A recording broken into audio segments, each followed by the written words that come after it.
everyone. Welcome to the world of Nolan. I'm Nolan Canova. Welcome to my world.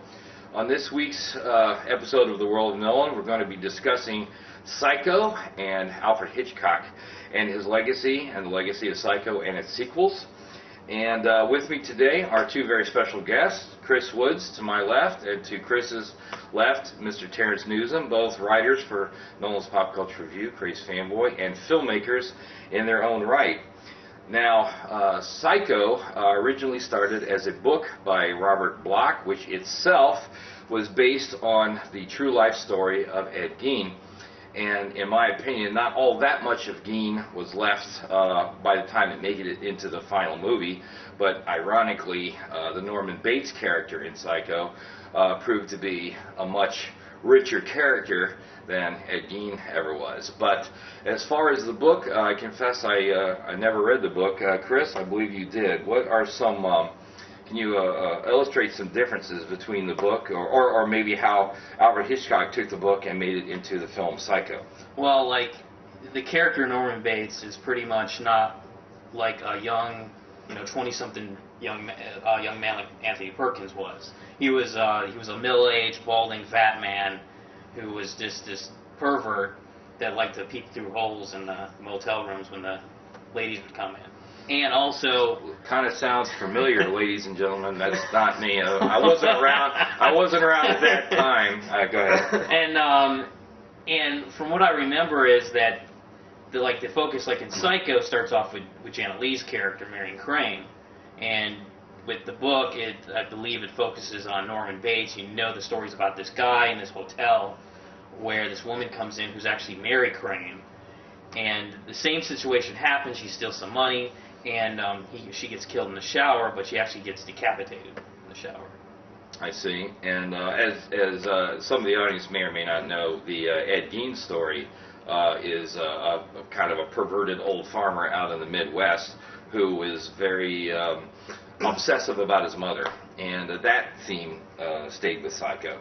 And Ed Gein would dig up women and skin them and wear their skin, and when he was found, it was like a national scandal.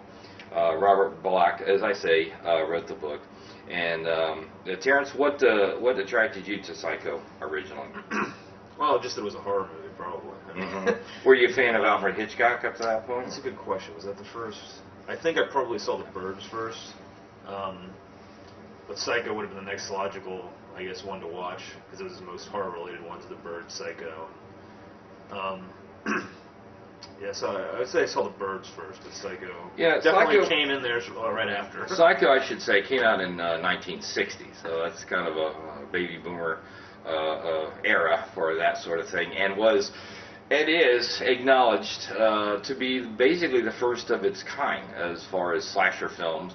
The one that kind of set a standard, not maybe the standard, but a standard for a long time to follow. It was a brilliant film with lots of very imaginative camera moves that have rarely or never been used since.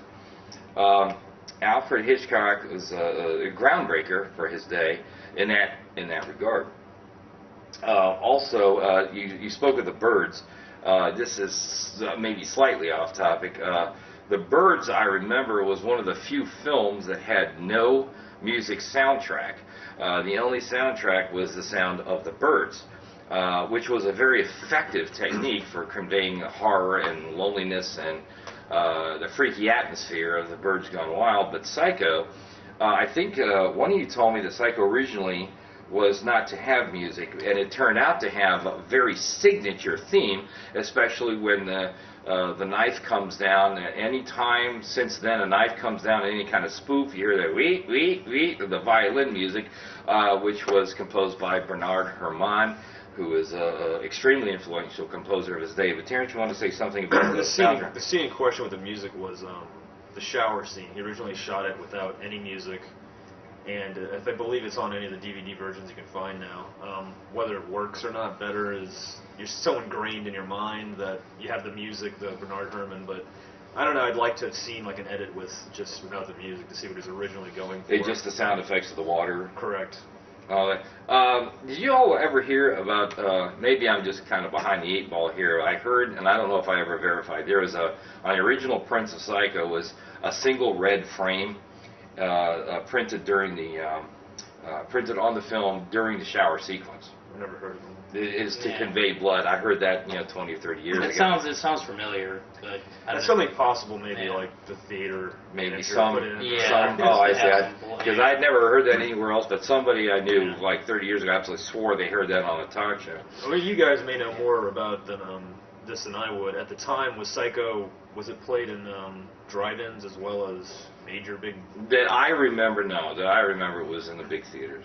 Because no, from what I remember when Psycho was first released, a lot of people like for us seeing it, we knew like the history of it, like Norman Bates. You already know the mother's situation, but I know when the movie was first released, people didn't know, because I know Hitchcock was, even though it was based on a book, he was trying, all of his like his assistants or people were trying to buy out copies of the book for people who read it, and then because he didn't want people to know the secrets. I have heard that, yeah. And then when people were watching the film, they see Janet Leigh, this big star, and they think, okay, she's stealing this money. You think the movie's about her, stealing this money, what's going to happen to her. She goes to this motel, but then she gets killed, and then all of a sudden the focus is on Norman Bates. That's a very, very good point, and that was another big thing about Psycho, the very original tack, and also what separates it from the book, is that the star of the movie, the apparent star of the movie, doesn't survive.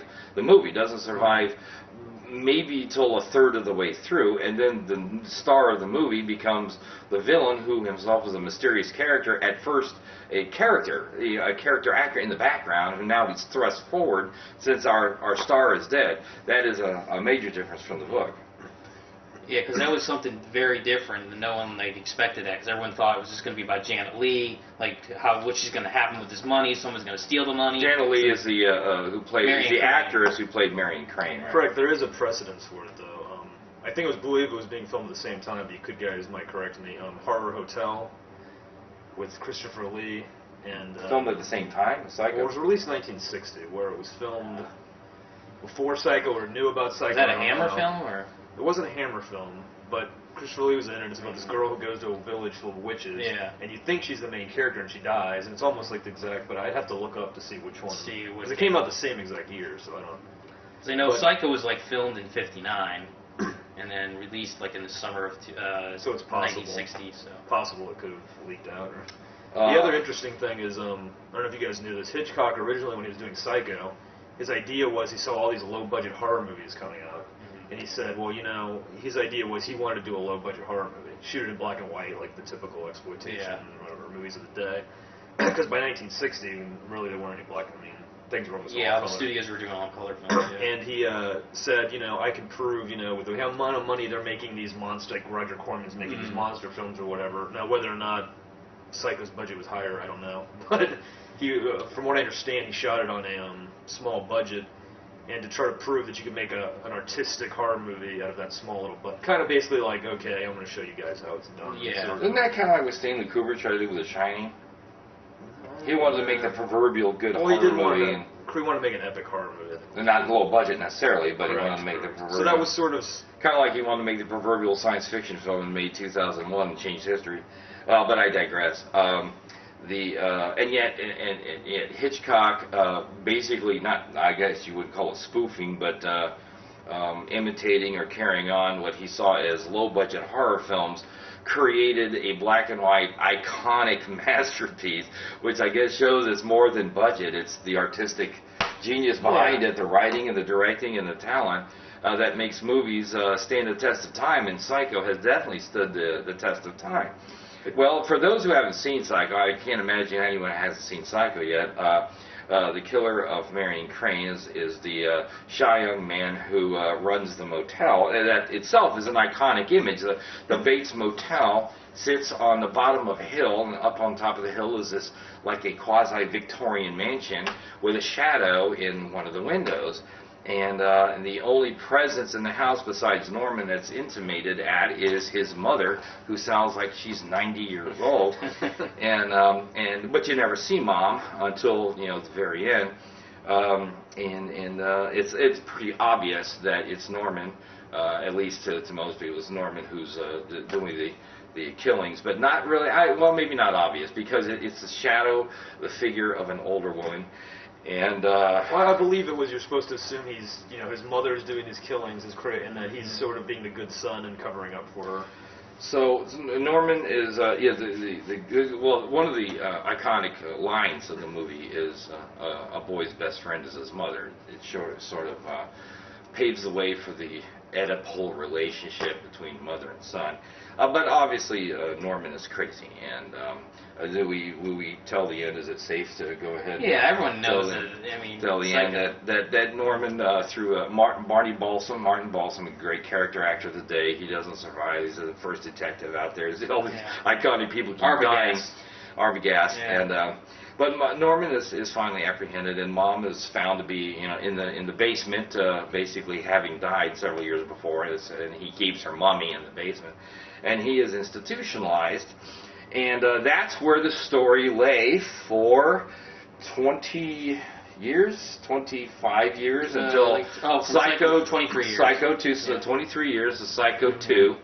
And we take up with the story of Norman, as I believe he's being released from the institution. And Chris, give us a brief synopsis. Well, that film, it's pretty much, Norman's released. He's apparently cured.